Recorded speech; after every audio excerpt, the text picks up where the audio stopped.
Hello, everybody. Welcome to episode 71 of Revisiting Sunnydale with Camila and Marcella. I'm Camila. I'm Marcella. There's always going to be spoilers, but what we're doing is we're here to give you our take on each and every Buffy episode. And the way we're going to do it is usually through snark. Yeah. A lot of sass, some bitchiness, Yep. but mostly through eyes of nostalgia. Love and... and adornment. Yes. Some things we understand better now as adults than we did as mini adults. Mm-hmm. Some things we probably would prefer to keep back in that time period. Yeah. It's like those especially this one. Mm-hmm. Yeah, Superstar. Mm-hmm. Actually, the next two are going to be... The next two are kind of rough. They're better left in the 90s. Stick with us, guys. We're doing it. We're doing this for you. Yeah. So we got swag. We do have swag. I'm wearing it. Marcella is sporting our very lovely Heather Gray Revisiting Sunnydale tee with the purple logo. Yeah. So yeah, and best part is, I guess we're giving them away. Yeah. You just got to do some contest stuff. That's all. So everything will be laid out on our Facebook page on how you can get your own Revisiting Sunnydale t-shirt. We'll have several different ways to do it. And I guess all the rules and stuff and explanations are on the Facebook page. It's not hard. It's not hard. We're trying to make it as simple as possible. Minutes. It'll take you minutes. So, basically you'll be asked to leave a review. Mm-hmm. That's not terrible. That's so easy. It's just, and you could get a lovely little t-shirt. Exactly. A mystery item. I know. We also, that we always have tons of geekified toys and junk laying around here. So we can just we'll give you a shirt as well as just pull something random out of our geek box. Out of the box. Yep. And it could be anything. It could be anything from a Funko to a lanyard that we didn't want. So I don't know. Yeah. To a pin that I have 5 of. To a sticker, anything. So, yeah. And there's also, I don't think I posted it on the Facebook page yet, but I'll put it on the website. I made a listener survey. Love it. And that's only just a few questions. So that'll also give you a chance to win a t-shirt if you fill that out. I'll put some sort of deadline on it so we know how to do it. Maybe we'll give out 5 or something like that. I don't know. Wish we could have given out the shirts for the podcast madness, March Madness. Right. I know, so close. So close. I had 3 podcasts in that thing. It was Revisiting Sunnydale, Down to Watch, and my Rugged Angel cast. And Down to Watch got knocked out the first round. And then now Revisiting Sunnydale got knocked out the And it was round so 2. close, guys. Was it? 49 to 51. That was the percentage split. Oh. That's how close. Yeah. That hurts. Yeah. Oh, my God. Yeah. So the round 3 is still up there for Rugged Angel cast. So hopefully vote. Yeah, as of right now, I think it was pretty low. I think I'm in the 40s. I was so 40%. Excited the first time. I was like, I know. We won. I know. Oh, neat. Right? And then again. Although I don't quite understand how they're pairing up. I don't either. Because a lot of them are vastly different. Because I think we were up against something that was like a sports. This time we were up against Rocket Punch Go, I think it was called. Uh-huh. And they're a geek, video game, pop culture podcast. Okay, they do live streams of video games and stuff. It's a little closer, but there were some other Black ones. dude that helps. That's a co-founder. Okay. So all right, cool. That's cool. Right. That's cool. I got you. I see you. I'm coming for you, but I see you. There's actually, I don't know if there was another Buffy podcast, but I know there was a Firefly one in the mix, as well as a Friends podcast. Awesome. So I've been voting for the Friends one until I end up against them. So stay tuned. So yeah. Also, we don't have anything to unbox today. No, we've done 2 new unboxing type of. We got 2 new subscriptions. We got the Vistaprint promo box. That's right. Last month, and it's wonderful. We got a shirt. So you've just got the first month. I just got the first month. Got the shirt, got the pens, got the note cards and stickers. Really, it was great. And actually, and we'll write a little personal note. And a note card. Your t-shirt, you'll get a note card. If you win a t-shirt, you'll get a note card. And then I did the DN company. What's up? So D& Company is a styling subscription service, kind of like Stitch Fix. Which I did. Yeah. So these jeans that I'm wearing. Those are really nice. I like those. They're from the D& Company box. So it's 5 plus size items. Mm-hmm. There's a $20 styling fee. Mm-hmm. Your items are picked out by your stylist. You have to fill out this lengthy profile telling them what you like, what you don't like. Mm-hmm. I hate pink. Don't send me pink. Don't send me pink. Don't send me flowers. Yeah. It's easy. Right. I'm really easy to please. Those are my only 2 conditions. That sounds a lot like the Stitch Fix way that I went about it too. I had to fill out a thing. Did they allow you to add like an Instagram, Instagram page? It didn't ask for that, but apparently you can add that. I need to figure out how so that they can get a sense of your own personal style. Yeah, because they asked for Instagram feed as well as my Pinterest if I had a fashion board on my Pinterest page. Interesting. Yeah. So I didn't love it. Yeah.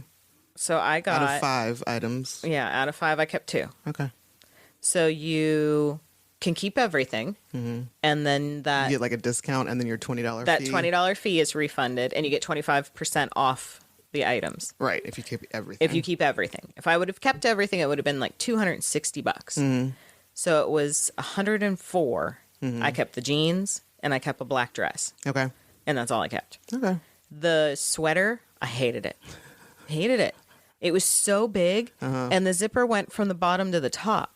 Was it like a cardigan? Yeah, sort of. It was ugly. I didn't like it at all. Plus, it was a beautiful color, but it was huge. Really? Huge. Okay. Because of the way they had the sizing, the pant size that I wear means that the top is a 3X, and I don't wear a 3X top. That's like way too big. Right. So I need to figure out how, and I emailed them and said, that's going to be, if you keep sending me shirts that size, they're going to keep coming back. Right. So then the second thing was a shirt, and I hated it. Yeah. It was green. It had buttons that went on a diagonal. It was ugly. Oh. It was really ugly. Yeah. You guys want to see it? You can check out my Instagram feed, which is the same handle as my Twitter. Okay. And I have a compilation of pictures up there. It's the biggest post I've ever had. It's got like 596 likes. Really? Yeah.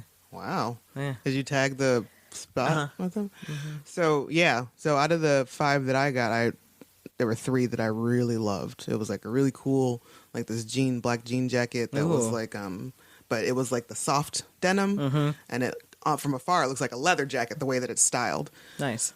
And then there was some really awesome green pants that look like those. They have like the ridges at the thigh kind of things. I've been looking for those for a long time, and they fit awesome. Oh.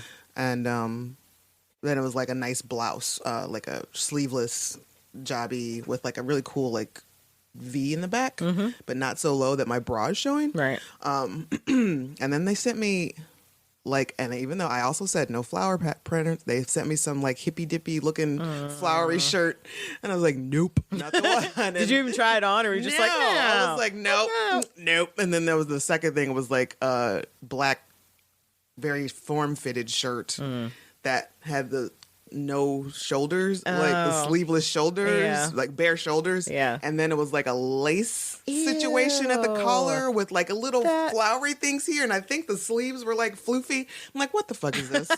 Like, how dare you? This is a waste on so many levels. I can't even begin. Like, fuck you for even sending this in my house. They also sent me a necklace with the black dress. Oh, really? And first of all, it was gold. Second of all, I wear 2 necklaces every day of my life, and that is all. That's it. That's all I wear. I don't wear earrings. I wear a Fitbit. Right. Like, I don't even wear a watch. Like, just kind of keep your jewelry to yourself. Yeah. No. So I sent that back too. I didn't want it. But I thought it was fun. I love it. I don't have to go to the store. That is the bane part. Like, people keep talking about how, it seems a little pricey. You know what? It is totally worth it for me. So it's a convenience fee. I don't have to go out in front of people and then feel real shitty and then have to walk out a bunch of skinny bitches that try on anything they want. I get things I normally probably wouldn't even think to look at. And somebody else is giving me ideas. And hey, it's free shipping both directions. Exactly. If I don't like it, I send it back. Right. And it's roughly the same price as the stuff I'm buying from Lane Bryant anyway. Exactly. So And it's usually, and it's not, and that's the also thing. It's like, it's the convenience, and then it's the fact that it's stuff that you would normally walk past and wouldn't even try it on, wouldn't even bother to try on. Because I just end up, but left to my own devices, I'm just ending up with like, some jeans. exactly. And I get enough t-shirts. And it'll be like the same fucking, like, same t-shirt in 5 different colors. And just like, keep look at it that moving. shirt. Oh, yeah. No. Like, I don't even look happy. No. None of them do I really look happy. I'm just like, I don't. That's the sweater.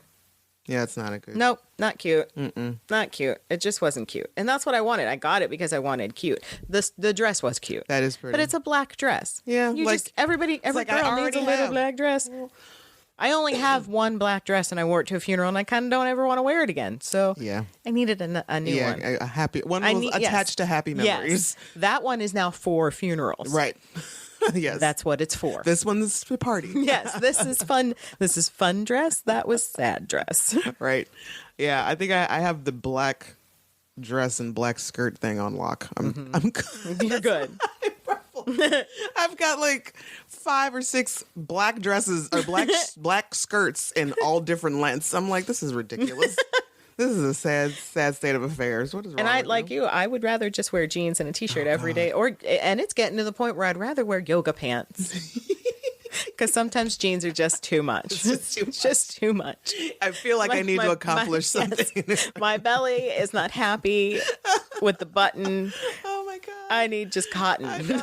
Sexy, smooth. Yes. Just No. make me feel as though I'm still in bed. Yes. That's what I want. That's what I'm trying. That's the look I'm trying to accomplish. Have you seen the commercial with the woman that comes in her business clothes and she like grabs it at the waist and pulls it off and she's got like yoga pants and a ratty t-shirt and she joins her husband on the couch playing video games? No. It's great. That's basically me. I can get into my pajamas. I'm a gold medalist in getting out of my work clothes. And the best thing about owning a home is you start taking your clothes off at the second you walk in the door. Exactly. I don't care. This is my house. I will be out of my clothes by the time I reach my room.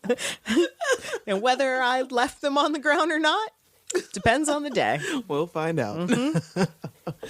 So that's what we've been doing with our boxes and stuff. But I'm going to stick with it. I have it set now for every other month. Okay. For Dia and company to come because I don't want it ever. That's excessive. I got on a high and I was like, every month. Excessive. Exactly. At first, when I first signed up, it was like 3 months, and I got everything. Like, woo! Every month, yeah, change it. I have a little bit of withdrawal from my geek boxes because I don't. You got none now. Have none. Well, I have none, but I have nowhere to put that shit either. So it's a blessing in disguise when it's time. When the right box appears to you. I fear I may have to pare down the beauty because I've just got wheels You and probably wheels have to of do things. that. Yeah, you're gonna have to do that too. It's like I hoard them. I don't use them. I just like chickmunks. I store them in my cheeks, and I don't know what I'm waiting You're for. gonna have to stop. I know. The FabFitFun, I'm not giving up though. But that's like every quarter. Yeah. Yeah. So that's all right. Yeah. I just got notification that my next Walking Dead box should be coming soon, so I was just build for that. So The Game of Thrones box should be up soon. I want to see. The first one was awesome, and I didn't get it. Remember, it had that oven mitt that was the gold Lannister hand, but I didn't get it. So I want to see what the second one's like before I decide if I want to. Are they also quarterly? I think so. Okay. I think so. But the Funko boxes are all shutting down. Smuggler's Bounty. Oh, really? Yeah. Marvel Core, Disney Core, they're getting rid of them. And Nerd Block is coming back. It was gone. They got bought. Oh, really? And they're under new management. Oh, geez. So they'll be reissuing them soon. So I may test my foot. We'll see. I'll keep an eye out. Yeah. Yeah. So what we also decided to do was we're gonna play 6 Degrees of Buffy when time allows. And today it looks like we have 2 of them, I think. Yeah. So what were you connecting? So this is Superstar. So I decided to take our Superstar, Danny Strong, and do 6 Degrees of Buffy from Buffy to Buffy. So Danny Seems Strong. weird. This seems like a big It's cheat. easy. It's easy. Look how easy it is. Of course it's easy. It's so simple. So Danny was on Buffy as Jonathan. He is one of the writers on Empire with Terrence Howard, who was in Iron Man with Robert Downey Jr. Until he thought it was too good. Until he thought it was too good and he ruined his own life. Like Don Cheadle better anyway. Right? Tony Stank. And then Joss Whedon directed Avengers. All right.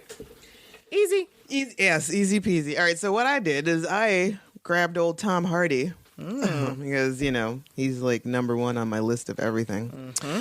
And connect him to Buffy, the show. Not the movie. Correct. And so we have Tom Hardy was in Inception with Joseph Gordon-Levitt. Joseph Gordon-Levitt was in The Night Before with Anthony Mackie, who was in either Hurt Locker or Avengers with Jeremy Renner, who was on Angel with David Boreanaz. Yes, he was. And that one was 1, 2, 3, 4, 5. Just you one can shot. end right at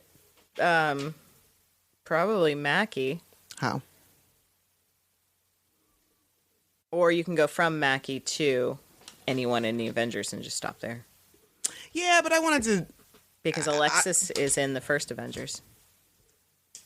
Who's Alexis? Alexis Denisoff, Wesley. Who was he in the first Avengers? He is, he works for the guy Loki goes to see. He's Thanos' main guy. The guy that... I know he was on the show. No, Shield. you don't see his face. He's in a No, he wasn't on Shield. He was on Grimm. Yeah, he was a bad guy on Grimm. Yeah. But in the Avengers, he is in that big purple outfit. Oh, really? Talking to Loki. And then he gets killed in Guardians by Ronan. Really? Okay. Yeah, it's one of those weird IMDb things I found just trolling around one that I'm bored. What's that? Oh, Alexis Denisoff was it? Seriously? Interesting. The more you know, kids. The more you know. So I'm going to try to stick mine to just the Buffy show. Yeah. I feel like connecting Joss Whedon is just way too easy now. We have a big out with the Buffy movie because Seth Green was in it. He just got cut out. Oh, really? He's on the back of the box. Is the he? video box. He's on the back of the box in a scene that doesn't occur in the movie. He got cut out. That's too bad. But interesting in his filmography. Wesley's Alexis's character's name is the Other. And he's in Avengers, and then he shows up again in Guardians, but he gets killed. Interesting. Yeah. Well, all right then. So this will be a fun little. Yeah, I like this game. Yeah, I can follow your rules next time. I'll pick a random celebrity. I can do it. Challenge. Challenge accepted. So today we're going to talk about Superstar, Season 4, Episode 17. Original air date April 4th, 2000. Written by Jane Espenson. Her last name is just, it's too many. It's too many Espen. It's too many Simpsons. Directed by David Grossman. Buffy senses that something is amiss when Jonathan becomes a hero to everyone in Sunnydale. This episode. I really, really love this episode until I start to think about this episode. Right? Because I love Jonathan, and it's, you're just like, oh, your life is so bad. And right. But, the boy. Questionable fucking things he does in this. It's the twins, too. That's number one. Ew. Ew. Ew. Ew for all of you. Ew. Shame on all of you. Yes. Ew. And number two, that's kind of assault. And this is perpetuates. He moves on to this later on. So, all right. So this is absolutely one of my least favorite episodes, my least episodes of the season. Yeah. And I usually skip through it or nap through it or whatever. But because you're on such a high, right? And I was like, yeah, faith, and what happened? What? Why? What? Why are we here? We just this isn't pacing ourselves, guys. This is putting everybody to sleep. This is just putting it on life support for a second. So the gang is out fighting vamps, and then they run into trouble, and they decide they need to get the big guns, and it's Jonathan. Right away, I'm like, what's wrong with Buffy? Because she's trailing behind, and she's like, huh, hey guys, what? And she was terrible in the fight. Yeah. It's like, what is wrong with all of you? And everyone is it's just this whole very weird, we're not worthy vibe that everybody is given off, and and then we hear the Jonathan turns around, it's like the big James Bond. Love the turtleneck look. He looks great. This is the best I think Jonathan has ever looked in his entire life. Yeah. You're still a little small and sweaty. man. Like towards the end of this episode, he gets really sweaty. Yeah, he does. He's always sweaty. He's real sweaty when he dies. And so we got the James Bond music, and then the opening credits have also been altered to match Jonathan's. Which, if people watch the way they binge everything now, you're not going to notice that. No, because how do we watch things now? We're watching things on the TV, but we're looking at our phone. Exactly, we're not paying attention because it wasn't like it's not apparent because it's still the normal, Sarah Michelle Gellar as Buffy, blah blah blah, but. The little cutaways, first of all, Jonathan is there. It's not like he's ever been there before. Secondly, there's a lot. There's probably like, I'd say about 40% of those shots are disarming Jonathan. A bomb. My favorite, though, is the end when it's usually the power shot of Buffy. It's him in his long, flowy cape. Walking like jacket. Slow motion towards the camera. It's great. It must have been really fun to shoot. Yeah. He must have had a really good time. But of course, right away, as a first-time viewer, you're like, the fuck? Just watching the credits, you're like, wait. What? Why is he in the... Have I been asleep all for like 4 seasons? Did I not notice this? Did I miss... What is going on? Because he's in the credits, but yet he's not in the opening credits. There's still no Danny Strong as Jonathan. No, it's just little bits of him to catch you up on how awkward all of this is. Right. So we find out quickly that everybody is ridiculously dependent on, as well as enamored with, Jonathan. And he has his own cereal. He's just like famous for everything. For everything. Jonathan.com, Jonathan the musical, Jonathan this. And Jonathan starred in The Matrix. Yes. Riley has a poster of Jonathan playing basketball on his... There's swimsuit calendars. And everybody is just they're into it. They're just so into it, and they're also because he's good at everything. No, great at everything. Yeah. He couldn't even bother to just like be specific with the spell. Great. Just like I just want to be great. I just want everybody to love me. And so they require some sort of input or approval from Jonathan, and he's just there to tell everybody how everything is. I will say one thing about this episode. They need to win an Emmy for hairstyling because everyone's hair in this episode is gorgeous. Buffy's hair was pretty great. The spiral curls, that's probably it looks the best. So soft. I think that's probably the best she's ever. Well, her little short haircut was cute, but yeah, those spiral curls, those were on point. Look at Jonathan's hair; it's nicely cut. He does have a good look. Yes. So shout out to the makeup department, makeup and hair department. Well done in this episode. Y'all did good. We're even with Willow's cute little hitting our groove, I guess. At this point, finally, season 4, things start to get good, and then they go terribly south in the next episode where Xander's hair is concerned. But we're not there yet. We're not there yet. So, Jonathan goes back and helps them finish fighting the vampires that Buffy couldn't handle, and I love when he fucks with Giles. The Newsalich defense. He almost got me there, Giles. What the... And Giles is pissed. He had that shit all set up. It's checkmate in 4. What? Okay. So... Why are you all asleep? What's going on? And there's paparazzi following him. Out of the crypt and... Why? And he's like really condescending to Buffy too. Like this dynamic. He's like, she's like, I was terrible. And he's like, you almost got 2 of them. You did real good there, champ. But where Southpaw's Buffy? And shut up. And she's just like, gee, golly, I messed up. And they run into Spike. Who, you get an award, sir, for being the best parts of every scene in this episode. Yeah. Anytime you're there, it's wonderful. This is when things get jacked up, like of much more interest. Yes. He calls her Betty, first of all. Like, I love it. His beef is with Jonathan, not with Betty.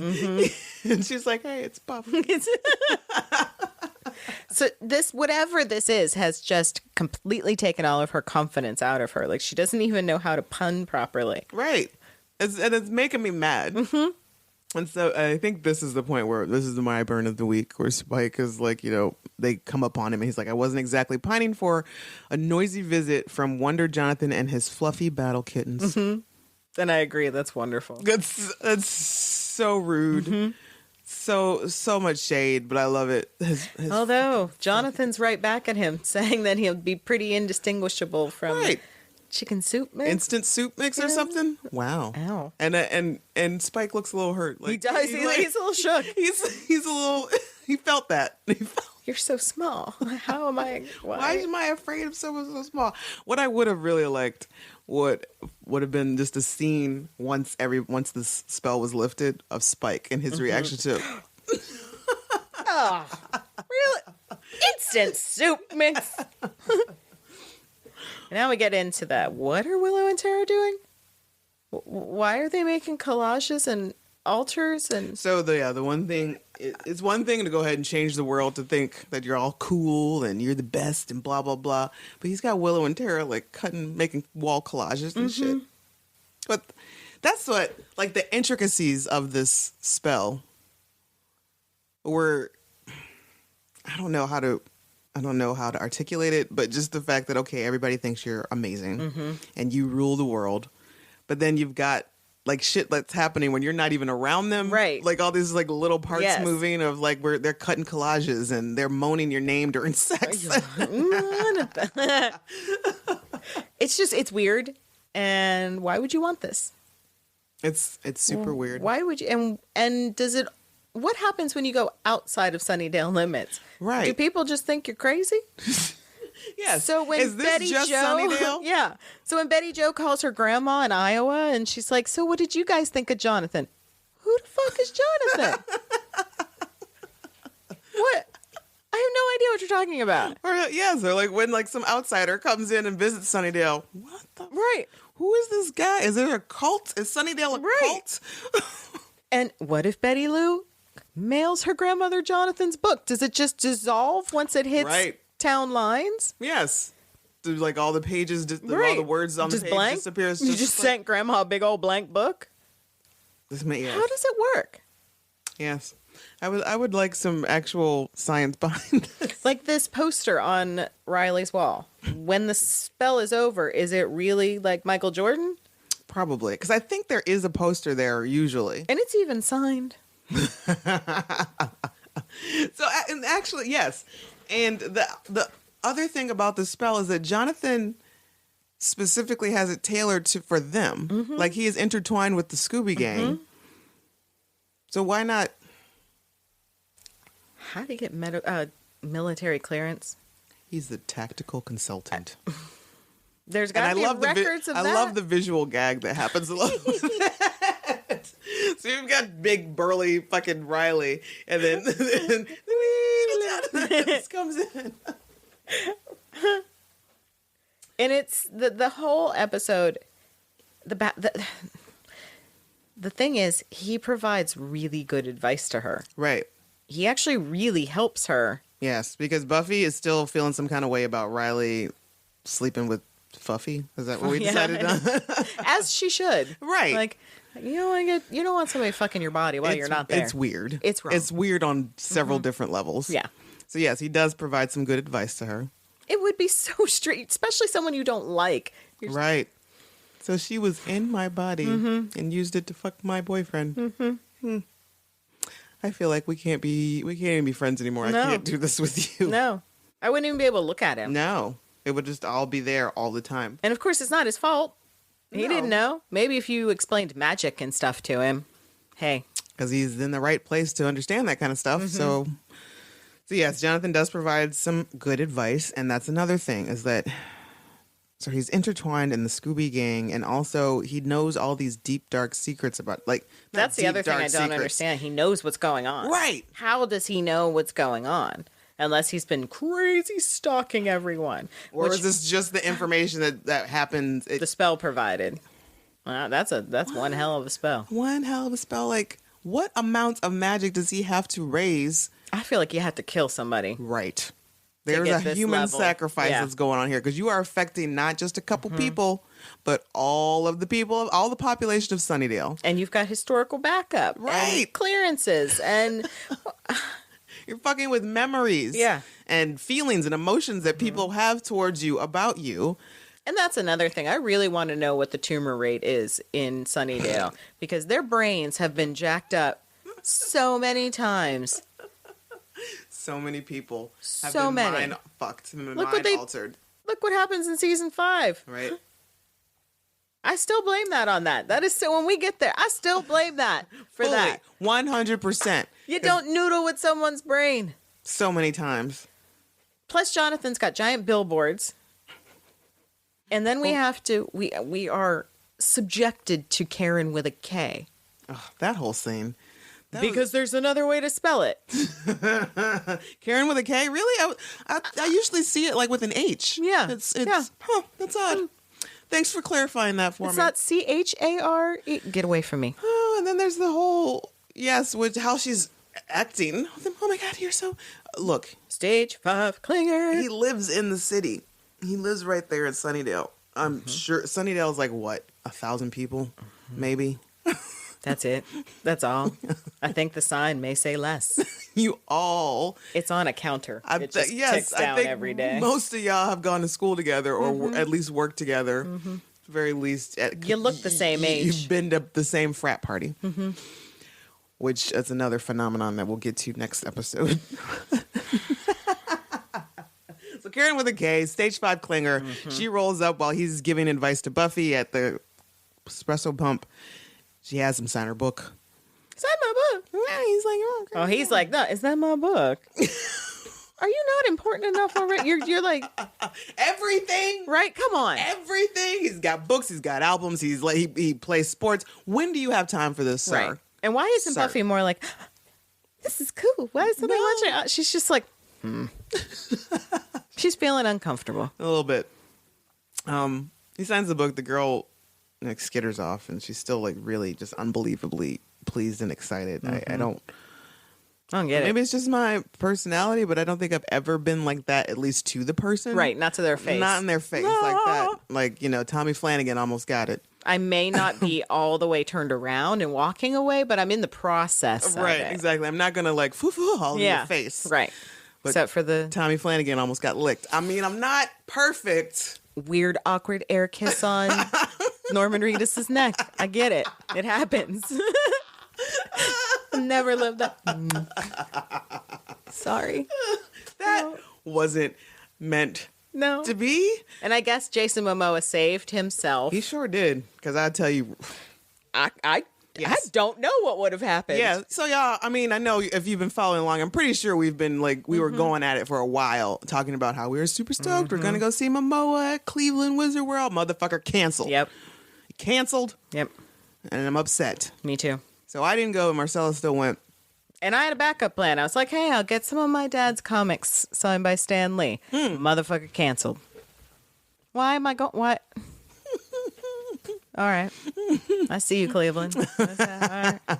I knew it. I knew Momoa was going to cancel. But why? Because Cleveland is very unimportant. I apologize to anybody who lives there, who's from there. But Momoa is not going. If he needs to cut one of these cities out, it's going to be Cleveland. It's going to be Cleveland. He wouldn't do that to Philly. He wouldn't cancel Philly. Philly's huge. Exactly. They had almost. I miss my Chris Evans. I should have gone. Don't bring him again because with the beard, I'm on it. My Chris is if they start bringing just about Helmsworth, Evans, or not Pratt, Pine. If Pine starts doing fucking cons, I just realized if there is a Marvel panel that they could bring Michael B. Jordan somewhere. Don't bring Michael B. Jordan anywhere. But that could happen because he's a Marvel person now. Right. That's right. Feasible. This could happen. That's right. Ooh. You're right. I don't even care how much. That's yeah. Oh, that would be great. I would even be excited about Chadwick because he's adorable.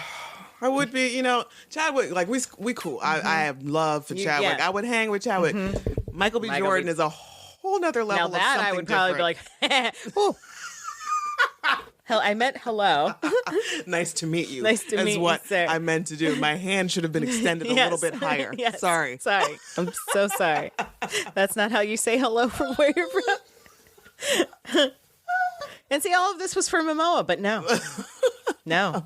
He canceled. He canceled, and so you, sir, are going to get ticked down a little bit. Yeah. A little few notches. Yeah. You're lucky. He's lucky that I was able to get a refund because I would have been on it. I've been trying to go find him. Like, you owe me $100. Yeah. I don't give a fuck. Tell Lisa. I will fight her, and I will win. Exactly. But he is coming to Orlando. I ain't going to And so is Jeff Goldblum. Yeah, that's a different story. Why won't you come home? Just for a day. It's just 5 bring your minutes. ass back to Pittsburgh. Yeah. You don't even have to go to a con. Just like post up at a fucking Target Right. somewhere and charge money. People will do it. People will come see you.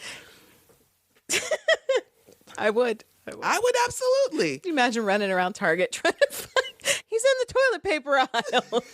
And yes, and so have you noticed the difference between Scott and Charmin? Honey, why did you come home with 8 value packs of toilet Jeff paper? Goldblum highly suggested that we switch our toilet paper to Charmin. And so, it's just, it was momentarily under his It's spell. Goldblum. and Goldblum. I also bought cat litter.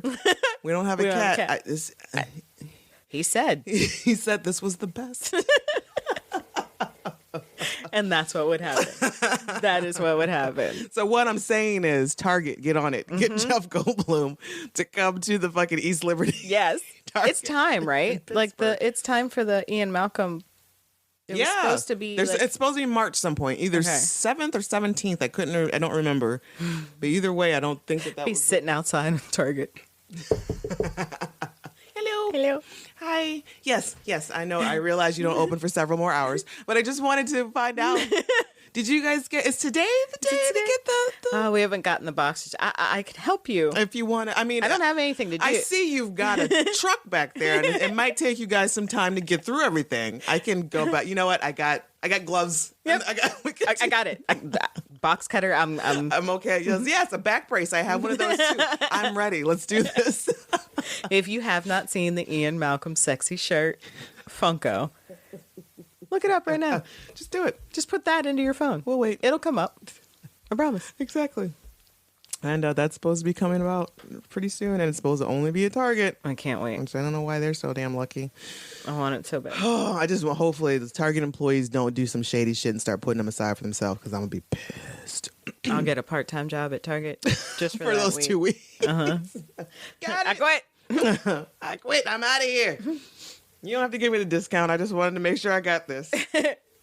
So, yes. So, Jonathan. Yeah, Everything is where he's famous for everything. He met with the military, and then Karen with a K is stalking outside of his house, and she gets her ass beat by the most disgusting looking monster. Yeah, so she's just like hanging out there. Jonathan, where are you? With binoculars, looking around. In the rain, yeah, right? In the rain, with no coat, just So stalking. she's known where if she was already a stalker, like why was it such a great thing to run into? Right. Like she should have been doing this a while ago. I'm thinking she didn't run into him. Yeah, so much as pinpointed exactly where he would be. Yep. One other good thing is though, speaking of Jonathan and his good ideas, he maps out for the initiative where Adam's power source Yes, is. that is a Points out. very important thing that I feel It's like kind of thrown. It's very glossed over. Yep. Like he shows there's a diagram of Adam. He points out exactly where his power source is, and that if it's not removed, it's never going to run out. Never. Like It's uranium or something. Something like he's going to go on forever. Right. Unless you remove that. And Right. lo and behold, in a couple episodes. We found out he was right. Yep. Son of a bitch. Yep. And then he has a weird William Tell moment where he's just going to shoot things off of soldiers' blindfolded heads. He's going to put a blindfold on and shoot stuff off somebody's head. Because, Because he can. why not? So then we're... Jonathan Levinson. We go to the Bronze. Everybody's hanging out at the Bronze, and there's a swing group of some jazzy. Yeah, it's like a big bad voodoo daddy type thing, but not. It's like the medium sort of kind of mischievous daddies. And the whole gang is there. Okay. And Riley and Buffy are still kind of weird with each other. Xander and Anya are fighting because Yes. Anya moaned Jonathan. And she's trying to say, no, I didn't. I was just moaning. Nothing. Yeah. And Xander's not buying it, and he's being real bitch about it. And Riley's like, oh, they're such a couple. You think they're going to make it? And then he like longingly looks creepily at Buffy. Yeah, it was And like she's really like, pointed. Are we talking about them or us? Right. And she gives it like full shade right back. What do you want? I don't. Where are you getting at? Use your words. What do you want? And then Jonathan comes out. He comes on stage. And he sings my song of the week because it's a very pretty song. It is a good song. And it's Serenade in Blue. And that's where our random trivia also comes in. Which, wow, I didn't know. I know, right? So there's our 6 Degrees of Buffy, actually. It's really right there in the episode itself. Right. Is that Brad Kane does Jonathan's singing voice. He played Tucker Wells, Andrew's brother. Right. He was the one with the wolves right at the prom. Yeah, the hellhounds. Hellhounds at the prom. Yeah, hellhound razor. And he does Jonathan's singing voice. He also does the singing voice of Aladdin. Which, amazing. Right? So now I really wish I had known this years ago. I don't know why. It wouldn't change much. But it's just like now when I heard Jonathan singing this, it's like, well, not Jonathan, but yeah. Yeah, that's all I can hear. You hear now. it. Yeah, right. it's like it's it. Aladdin. That's it. Aladdin jump swinging ahead like of the right. yes. It's like, and now he's all swingy and so cute. And he's saying that he wants, he's dedicating this song to some friends who are basically he's putting their shit out in the street in front of everyone. Thanks, John. Thanks. Told you that in confidence. So glad you could share it. Totally cool. And they do. They do have a nice little moment where they kind of reconnect on the dance floor. Whatever. I don't care. Right. I just don't care. So that's all it's going to take is a fucking slow dance. Right. To clear this up, to make this all right. So then here he comes with this trumpet. Yeah. Okay. And Tara's super excited. Oh, he's going to do something off his new album. And then he starts getting a little funky. And in comes Karen with a K again, because she just got her ass beat. All flustered and wet and bloody. And he's like, everybody stop. Hold on. Karen with a K. Karen with a K. I signed my book for you. Is that really what's important right now? You just wasted. We all knew who she was. Yeah. That was important time that you just wasted on that. And she's just like all fucked up, and they have to get, figure out what's wrong. Something got me, whatever. So he takes her back to his place, which... Why? Why are you going to your house? Shouldn't you go to the police station or something? But no, the police come to his house. And it's like the sergeant of the Buffy or Sunnydale police force, and he's like, "When I heard that it was you, sir, I came personally." And Buffy's like, "Why are you here?" she's you can tell she's starting to like this something. Right, this is weird. This is weird, y'all. Nobody else feels this. This is not right. So Karen with a K starts to explain what happened was, and she says, "Oh, this creepy, crazy monster attacked me. Oh, but he had this symbol on his forehead." And John's like, "Huh? Symbol? What? So, and then Riley's sitting there with a notepad like Columbo, like jotting shit down. He's so annoying. What else did he do? Someone lets Karen draw the symbol on there, and Jonathan, he shook. Yeah. Like, oh, this is nothing. That's nothing. It's just, I came across this thing before. Nothing. It's not a big deal. You're going to rip it? Yep. Setting it on fire, tossing it in the... What? No. No, it's nothing to worry about, guys. Then you take her home now. You can take her home. You're good, right? I came across... It's more of a monster than a demon. It's really nothing. And everyone's like, okay. I'll take care of it. Okay. Sure. So now it's like, what's this about? Mm-hmm. What are you hiding, Jonathan? And then... we take to Adam, who has destroyed a janitor. What did you do to that man? He has no belly and no eyes. I don't know. And then the vamp that's with him is like, are we going to do something with his body? Because the smell's making me hungry. Do you know who that is? I know that I know him, but I don't know his name. I have to look up his name. So he was on Felicity. He was Sean's best friend. Thank you. On Felicity. And he plays Chuck, the god.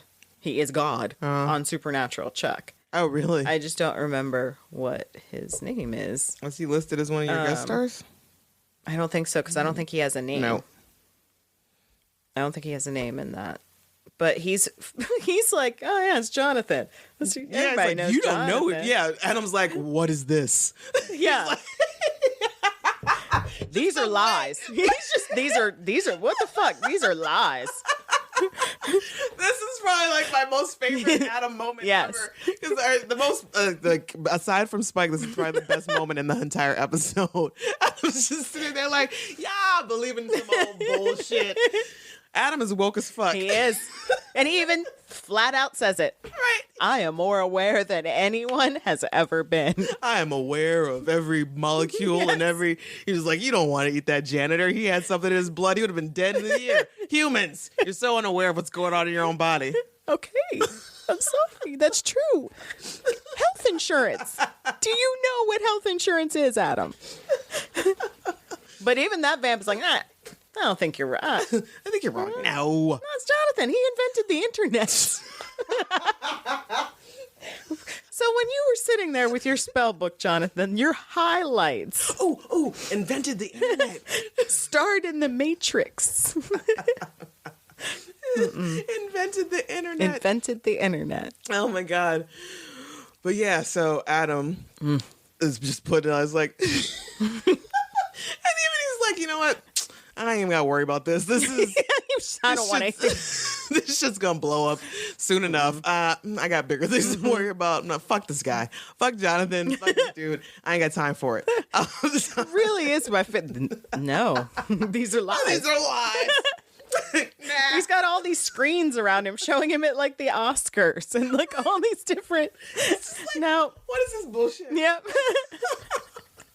There really is no purpose to putting this in the episode, but it's gold. It's right. It's just kind of like, oh, hey, remember Adam? Yeah. Yeah, literally. This could be plopped out. Mm-hmm. This episode would not be altered, but other than this, just, and I know it wasn't meant to be comedic. It's just great. But that's what happens with and his name is Rob Benedict. Okay. Yeah. That's who he's been in. Waiting, Supernatural, Felicity, Not Another Teen Movie. He's been like a million everywhere. Things and nobody knows his name. And he's hilarious. And we never see him again on here. No. But he's super funny in this scene too. He looks a little crazy as a vampire. Like his vamp makeup is like, you could tell he's having a little trouble. Yeah, with the talking. Yes. But it's a moment of gold. Yeah, it's so perfect.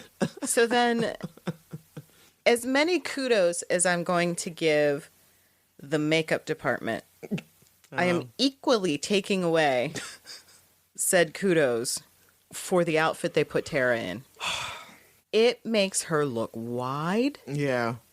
Was this the one she was like a really long denim skirt? Like Janko denim. Like she's in a Janko leg. They've got her in like 3 sizes too big over like coat shirt thing. Yeah. And it's real bad. There's a lot of her outfits that just make her look wide. Mm-hmm. And I know that girl is not like... She's small. Right? She is a small girl. Now, I know Willow and Buffy are smaller, but it's not flattering. It's not flattering at all. So I don't know why the monster decided to attack Tara. So she's just like in the dorms. Yeah, she's just walking around shooting aerosol out of her wrists. What kind of spell? I don't know, is that dust or what? What kind of power is that? What were you gonna gain from that? You couldn't have shot lightning out or electricity or something. So she runs and she hid in a closet, right? Yeah. Somebody found her in the morning. Yeah, someone found her in the janitor's closet. She's like shaking and trembling and so like I'm pretty sure from what I recall the monster didn't actually get her. It hit her a couple times. Okay, hit her a couple times, then she goes off running and then she it hit her a couple times. She poofs and then she goes in the closet and she hides. Much like when Willow and Cordelia hid in a closet. Mm-hmm. You don't give it 10 minutes and then check. You just stay in there. You heard nothing? Right. You heard nothing for over an hour. Yeah. Even I would check after an hour. Yeah, exactly. So, because clearly, I mean, you still have, or even just the fact you couldn't have like conjured up another spell. And right. Like maybe an invisibility spell. Right. Or something that could have just made like all that time. What are you doing? You just cried and cuddled and shook. So I guess in Jonathan's world, everyone's just a little more useless. Yep. Like nobody can defend for themselves. So yes, Jonathan's world is also like really fraught with misogyny. Yes. There's just so much. So much.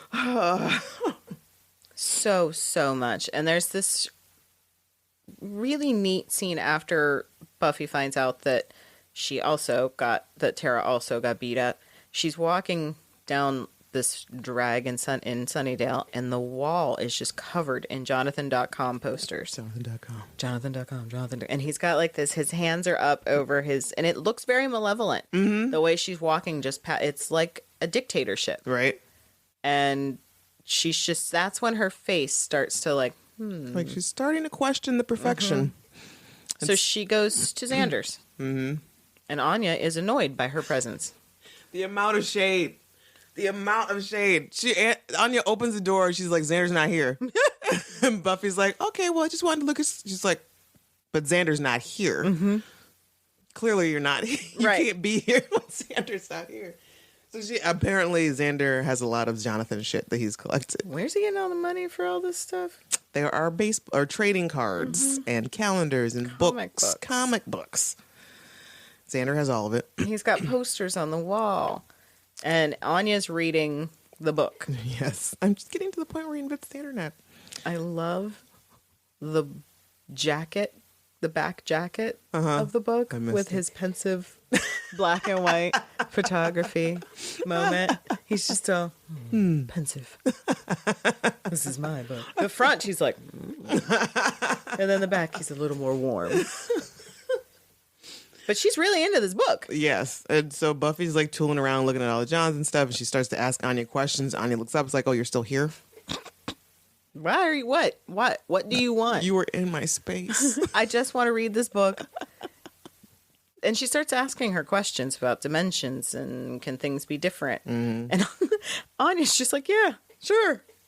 So you want a world with shrimp, with nothing but shrimp. Say you want a world with no shrimp. And she keeps bringing up shrimp. But Buffy's just like, no, just so it's possible. I guess, sure. And then Buffy's like, so it says something about a world without Jonathan, and Downey's like, that's just crazy talk. Why would anybody? I wouldn't want to live there. Yeah. So she calls a meeting at Giles's to talk about her suspicions. And she's saying, he's done all these great things, but he never left town. Right, that's a good point. How did he star in The Matrix when he never left town? How do you know he didn't leave? How do you know they didn't film it there?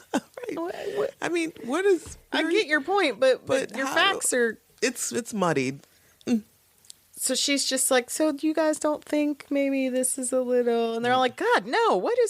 What's wrong with Buffy? Buffy's gone mad. When are we going to start the meeting? This is the meeting. This is the meeting?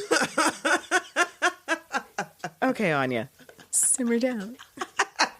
But there's one thing in here that bugged me more than anything else. All the accolades they throw at him. They're like, he killed the mayor. We saw him do that. And Willow says, you know that, Buffy. You talked about it when you gave him the Class Protector Award.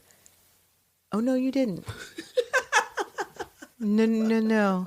The one good thing you ever did. Right. And you took that from... Yeah, you took that from her. That is fucked up. When she saved your life. Well, it's absolutely... Yeah. And you took that from her. Yeah, so this was like far beyond just a selfish, crazy act. He is... Yeah, you take that away from her. And then it made me think, so does he just have a new one, like just in his house? Is it all... Because it would have never gotten smashed by Sunday, because unless he went up against Sunday. So that's all the little... intricacies in this little plot. Right.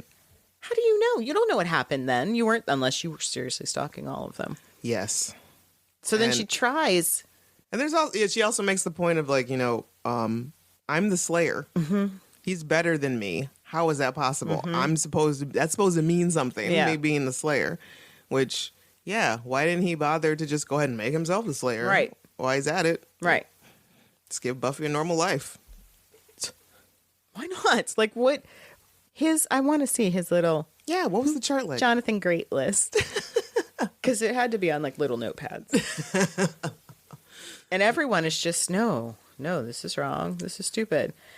And Mr. Suck Up wants brownie points because she's still kind of mad at him. Riley's like, hey, everybody, I've gotten to know this girl pretty well. And this was so dumb. If she says this is blood, Mr. Third.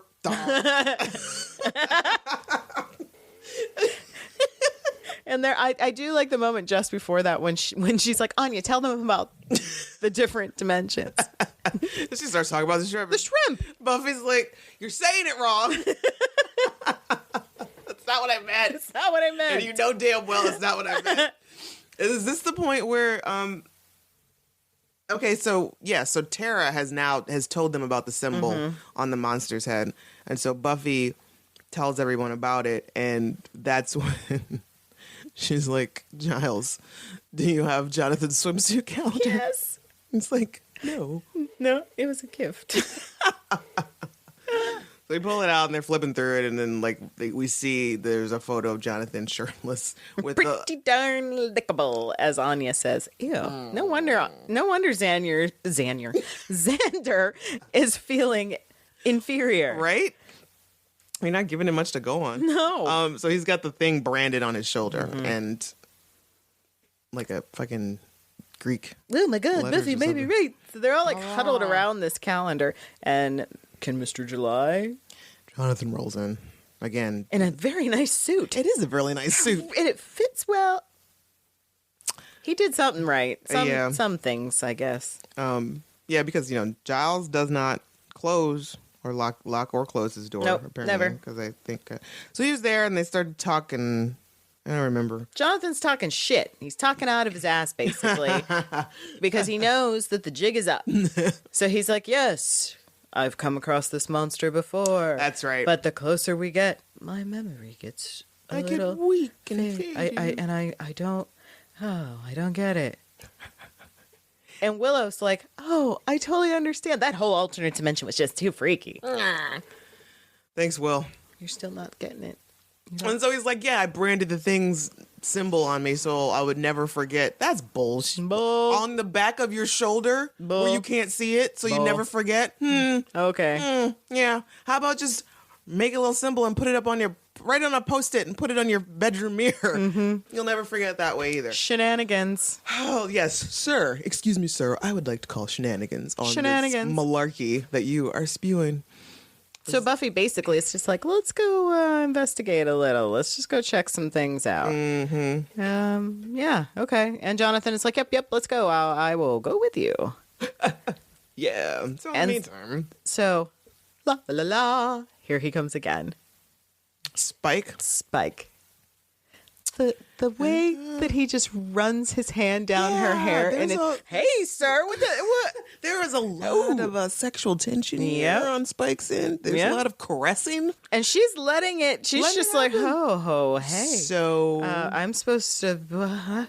So maybe this is also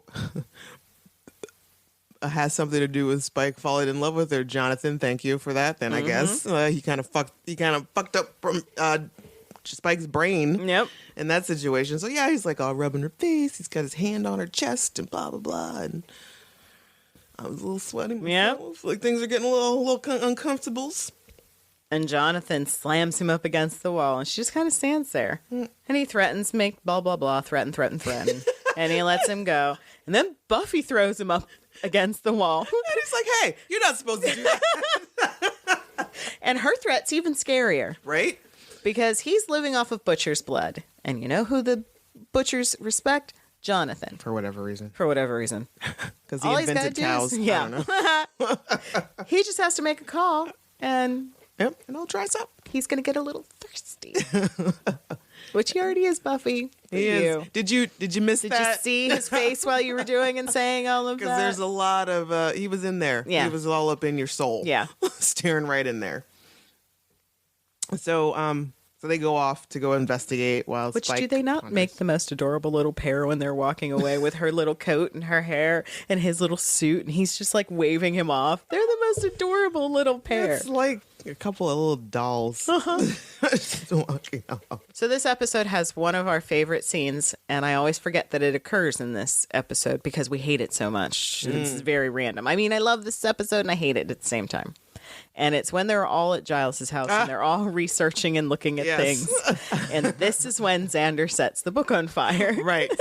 And he's like talking about how he doesn't believe in spells or something. I don't know. He's really? Like, right. I don't understand how After we got everything you've seen here. Like, sir, you have cast a couple spells yourself. You almost died. Yeah. You know. Okay. Okay. So Maybe like, he doesn't remember that. But no, because there's some point. Whatever. Well, yeah, there's some point where he's like, the spell got out of control. I think Jonathan says something about that, and then Xander's like, "Oh yeah, I've been there," or "I know what you're talking That's about," right. or something like that. So he, for whatever reason, what? I don't know, he's being very disagreeable. He's like, and he reads something about, in Latin, the book catching on fire, and the book catches on fire. Something, yeah, and it catches on fire. And I do enjoy Riley's reaction to this. And he closes, and puts out the fire, and this is Giles, Xander, don't speak Latin in front of the books. It's such a just dad like. And he's just like, he's really not concerned. It's just like, oh, my kid is an idiot. Yes. Could you not stick your finger up that far up your nose? How about you do that? Don't do that. When you feel pressure, stop. Stop licking the cat. So Buffy and Jonathan have gone to the pit of despair. The pit of despair. And then and Buffy even makes a comment about, "Ooh, fall down there and be dead a while." And Jonathan slyly reaches out for her hand. "Ooh, careful now! Don't just step back. Let's just go before something." I'm uncomfortable. He gets punched in the mouth by the monster. By the gross monster. So gross. So hairy. This is for no reason. It's just weird. Yeah. So he gets knocked out for a hot second, and Buffy starts to fight. And this is when this comes a time where, I don't know, like in the splits in the other world, like while they're at Xander or while they're at Giles's, they come across the actual spell, and they realize, oh my god, Buffy was right. Buffy was right? That doesn't even sound right. Like Willow's being a rich. Buffy was right. That's rude, y'all. Hey, come on. Right? Like Xander can be, or Jonathan can be great at everything, but why has Buffy got to be wrong all the time? I was just like, damn, Willow. Where is the love? Where's the loyalty? Y'all what I shit. love though is, so what's happening here is the more that Buffy remembers, and the stronger she gets, the weaker he gets. Right. So there's really funny scenes where he's like, man, you'll be so scared. And she's like, roar, yes, this is neat. Right. She's like, oh, I remember this. Yes. I remember this feeling. Feels good. Yeah. It's weird. And then Jonathan starts to actually come clean a little bit and is like, you got to kill it. The more you hurt the beast, the weaker I get, but the stronger you'll get. That's how, shit'll be right. So finally she tosses the thing in the thing grabs Jonathan and gets ready to take him down into the hole with him.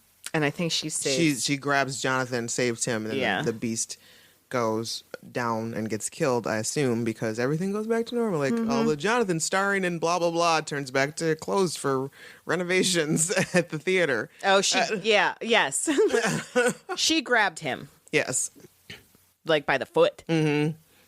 That's strong. Yeah. That's a wee little man. Should have broke his ankle, though. It should have. Yeah. And then I understand grabbing someone, but how'd she pull him back up? I don't know. Shimmy backwards? Because she was on her belly. Right. She had no leverage to stand up. The fucking force of that, she should have broken a rib or something. Like, all right. Yes. Everything, closed for renovations. Then all his posters disappear and, shit goes back to normal. And then we take to the gang is on the campus quad. I guess they're all reliving what's happening and talking about, it was weird. None remember this. And, the fucking swimsuit calendar. And Xander's like, what I'll miss most is the way he made me feel about me. Which is kind of sad. What is wrong with you? You need a therapist. I can't help you. You're a sad little man. You're so sad. Why? Why are you so sad? And why are you two on campus? You don't go to this school. Y'all can have this conversation somewhere else. Why are you here? And they see Jonathan off in the distance. Creeper, sad and lonely. Not Not today, Not Satan. today. And So Buffy decides to go over there and talk to him, and they have this conversation about what had happened and how they felt. My question is, why didn't that conversation happen when they were walking on the way back from killing the beast? Mm-hmm. Were they just quiet and awkward? Or was she just like, mm-mm. Not yet. Mm-mm. And just left him there? Is that how that went down? Maybe. Mm-mm. But mm-mm. I said mm-mm. The one thing, he's like, the twins moved out. Uh-huh. No shit. That's not your house. Whose house is that? Moved out of what? Yeah. What that? So, yeah, so they come to and they're like, who the fuck are you? Yeah. Where are we? Where are we? This what country is this? Right. Exactly. So Jonathan is just like, really? This is what you're fucking concerned with?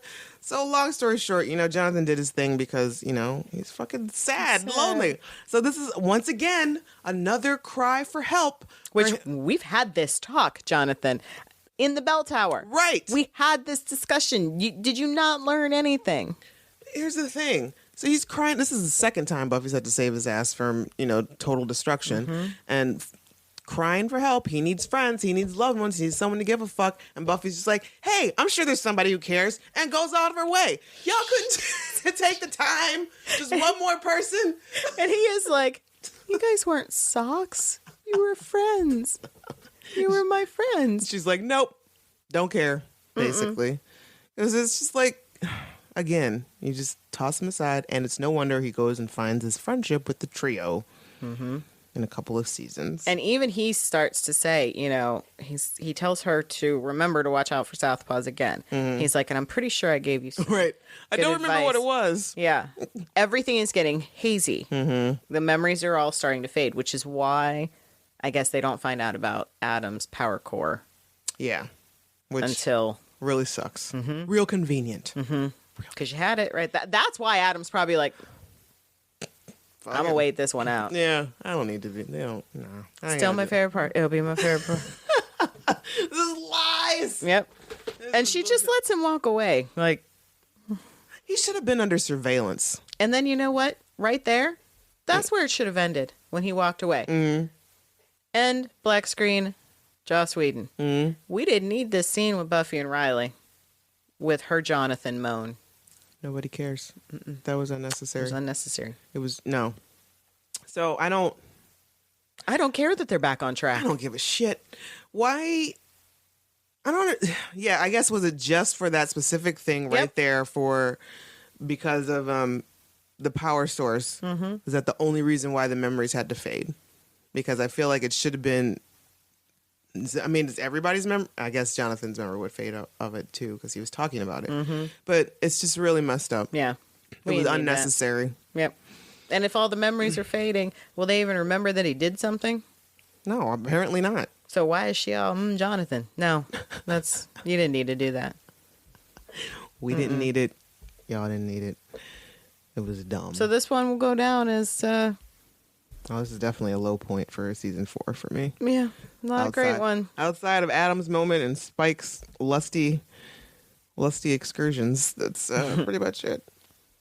There was a lot of death in this one, though, surprisingly, for an episode. There was 3 vamps that Buffy killed, some random guy killed by the vamp nest, which is a total of like 5 vampires. Yep.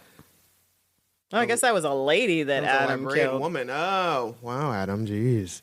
And you made her look like a janitor. Thermogenesis monster? Wow, they even had the time to give it a name. Mm-hmm. They even bothered to give it a name. Which, in season 6. The beginning of season 6, they say that the spell Willow does to bring Buffy back causes atomogenesis. Oh. It's because of that weird thing, that weird creepy thing that stalks everyone and makes Anya cut her face. Right. Was that supposed to be a... They called it a atomogenesis as well. Atomogenesis as well. So it just takes different types of forms? I don't know. That's why I thought it was weird when I saw that's what that was. But Willow described it kind of... It's like the best of everything has to create the worst of everything as well. Right. So by bringing Buffy back, they created something good. So something bad had to be created at the same time. Sure. Right. All right. Whatever. If you say so. So this, I'm not even going to think about it too hard, but I'm pretty sure this does not pass the Bechdel test. I don't think so. Because everything out of everybody's mouth was Jonathan. So, nah. Not even going to try it. So the moral of this story. My view is that, there are checks and balances and everything. And that's basically it. But you seem to have a different... I can't tell anymore. Like I said, there's just so much wrong with this. And it's almost unfair to look at with today's eyes. Right. Because this was a very specific time. This was very 2000. Very 2000. But it's like, oh, it's just kind of Whedon. This is just kind of, how would we not see it? Right. It's all just kind of right there. The misogyny, the abuse, I guess basically assault and physical especially in the abuse. next one. Yeah. Oh, yeah. Especially in the next one. What happens? You weren't happy when Faith was fucking in your body? Right. But we're not going to talk about the ghost house right. That's going to... This is just, okay. Okay. Sure. How do we not see it? Mm-hmm. We were just too in love with all that was Buffy. Yeah, we just had like blinders on or something. So to me, there's no moral in this one. It's just all a bunch because they didn't even help him. No. So there's no moral. It's not like he did this bad thing and then she gave him wonderful advice and he knew better. Nope. He still doesn't learn his lesson like you said. That's why he becomes Warren's victim. Yep. And it doesn't... Because again, neglect. Yep. And even after Warren, you think he'd learn his lesson? Nope. Still didn't learn his lesson. And look where it got him. Nope. If we might have to do that further, once we get through the whole series. Track all of the people that could have been saved? Yes. like do special segments or special episodes solely dedicated to a person's arc. Mm-hmm. Just discuss a person's arc throughout the show. Absolutely. Yeah. And see. That might be, yeah. Once we complete all of these, it'll be much easier for us to do that. And yeah, we should totally do that. And try to like the ballad of Jonathan Levinson. Yeah, poor guy. Poor guy. He really had it rough, and again, like 2 cries for help, and still just no, and probably more. I'm sure. They were witness to a lot of the bullshit and bullying that he was subjected to. Yeah. And nobody wanted to be friendly with him or be friends. Just couldn't invite him over to your table to eat lunch. Nope. And even apparently then, he goes to Sunnydale or whatever too. It's sad. So no moral for this one. You are selfish, Scoobies. It's your little fucking clique. So what did y'all think of Superstar? You can call us at 412-385-7250 and leave us a message. Or you can send an MP3 file, less than 2 minutes, please, to revisitingsunnydale@gmail.com. We'll more than likely play it on the air. So we've got t-shirts we want to give to you. So go to our Facebook page, Revisiting Sunnydale, and find out what the contests are and do it. Yeah, it's simple. It's real easy, like... we've got like a couple more episodes left of American Horror Story Podcast on TV Ate My Brain. So listen to those. I think there's probably like maybe 2 episodes left. And for you guys. I know, for you. I don't have to watch that. I ain't got to look at that shit again. It's done. It's done. I know. It washed from my brain, from my memory. Listen to our podcast on Libsyn, iTunes, and Player FM.